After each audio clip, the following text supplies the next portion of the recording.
గుల్మార్గో ఆహ్లాదం పంచుతున్న మంచు వర్షం. జమ్మూ కాశ్మీర్లోని ప్రముఖ పర్యాటక ప్రాంతం గుల్మార్గాలో వాతావరణం ఇవాళ సాయంత్రం ఒక్కసారిగా మారిపోయింది.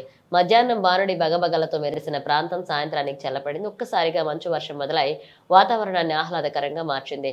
చాలా రోజులుగా డ్రైగా ఉన్న గుల్మార్గ్ వాతావరణం ఒక్కసారిగా చల్లబడడంతో పర్యాటకులు ఎంజాయ్ చేస్తున్నారు.